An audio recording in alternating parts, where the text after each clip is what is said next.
kind of want to set the table here with how much of a self-inflicted wound this cutting Russell Wilson is. So let's see if Danny can explain dead money challenge.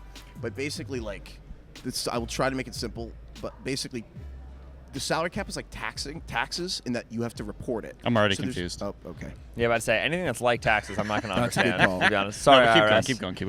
Well, basically, they are going to pay Russell Wilson $120 million over 2 years, which I don't really feel bad for us. I'm not going to lie. Yeah. It's pretty good. Well, he had 11 wins at $120 million. Right. So he's getting cut, but they've only accounted for like $39 million. So they still have to account for like the other $85 million that they're going to pay him. They haven't put it's like on their taxes. They haven't reported that money, but they paid him the money.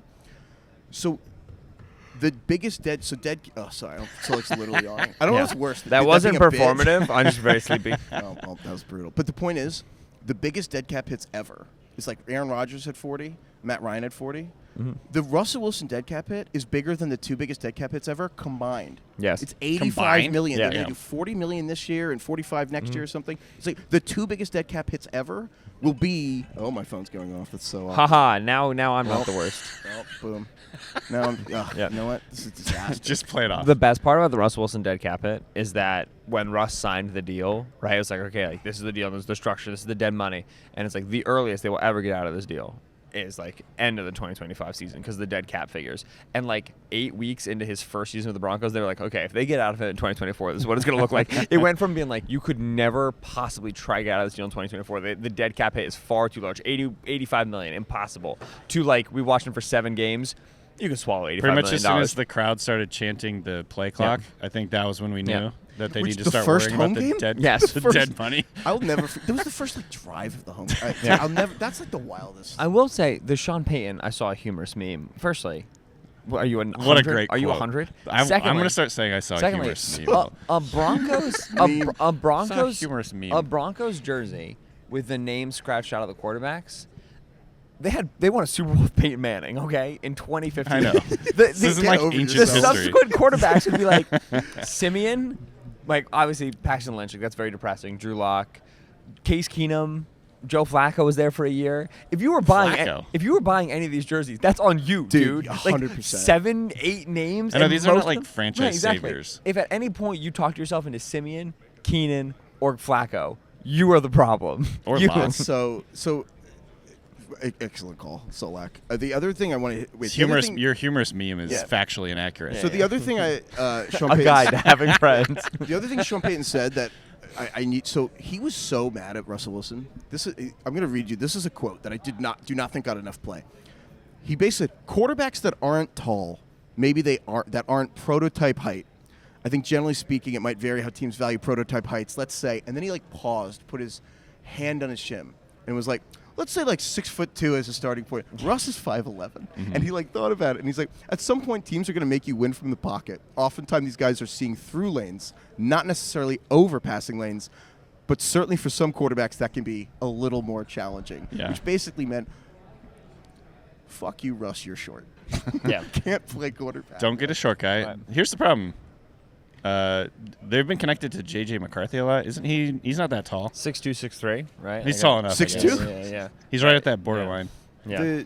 And listen, at least it's not John Elway calling the shots with Denver anymore, where like Elway was just filter quarterback draft class by height and be like, all right, that guy at the top is who he's taking. Right. Whoever's 6'4" and up. Brock Osweiler, they drafted 6'7". The best thing he did as a Bronco was like they put him out. He got so bad they started putting him out on field goal blocks because he was so tall, and they started to see if he could just like block it. Did they really do that? Yeah, they did that once. He tried to just block it. Just, his arms are so long, and I was like, that's probably bad use. That's tough. Here's my question. So Sean Payton, among other things he said also was that he's like, we'll have an answer from ownership by the end of the week, which means sayonara. And then you could tell a reporter asked as a clarification, would you be done by March 13th, which is 3 weeks away? To which Payton said, I think I just said the next 2 weeks. So it's done. So by the end of next week, Russ is free agent. Right. Where does he go? Is there any chance he gets traded? Oh, Probably not. I mean, no one's taking that contract. Payton said no one. No one's talked to us. The only way you're trading is if you worry that you're not able to get him. And if you No want one's gonna him be and you're like worried that. you're not going to be able to land him, and there's just no reason to believe. Sorry, I gonna just had to take- ask. so I just they- had to ask. Without making Solak yawn again, Russ is going to get paid by the Broncos, and he's probably going to sign for like the veteran minimum because basically anything he takes over the minimum would mean the Broncos have to pay him less, which, long story short, Russell Wilson can be signed for $1 million, which basically takes his career full circle to the whole beginning of the rookie quarterback contract wage scale and all this stuff that the only team that's won a quarterback taking huge money is Mahomes and the Chiefs. Every other team that's or Brady, every other team that doesn't have Mahomes or Brady basically has won with the quarterback making like mid-level money, or a lot of quarterbacks have made it with like the rookie quarterback contract thing. So but the point isn't that they're rookies. The point is that the quarterbacks are cheap.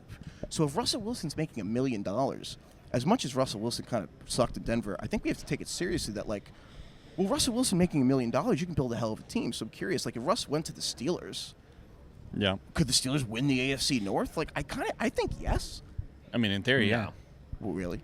Lamar. Well, Joe it depends Burrow. on how injured the Ravens are. Jim Schwartz defense. I was to say though, the Ravens just had their healthiest season in a decade. I mean, is it technically possible? Yeah, but if Russ goes to the Steelers right now, and you ask me to rank the AFC North teams, the easiest thing I would do is be able to put the Steelers in 4th, and then go from there. Yeah. All right. Well, Russ, where should he go if he wants to win the Super Bowl? Where should he go then? Kansas City. But I'm not kidding. But in terms of if his objective is to start and kind of recover a little bit, I think the Raiders, you got Devontae, just kind of that was on his original trade list. Yeah. Remember back in the Broncos, Schefter tweeted something, and the Raiders were on that list. Atlanta's line, I think is really quality. I think they're going to take a step forward on offense with Zach Robinson there. I can see that making sense, but there's no reason for the Falcons to go after Russ. They have the 8th overall pick. You don't want to be doing that. What it goes back to is obviously Russ is a big name. It's huge money. It's whatever. Before we had reporting on the injury thing, before we knew Jarrett Stidham was playing and Russ was getting benched, I was watching Russ film in November and I was like, this is not playable. He is. It's not that he's bad. It's that you can't roster this caliber of play right now. He cannot execute an offense because he just doesn't throw the ball where it needs to go when it's supposed to go, and he doesn't create anymore because he's lost athleticism. Right. Which maybe some of that was just total disillusion with the Broncos and he'll bounce back. But the most recent film for Russ, I wouldn't want that in my building. No chance.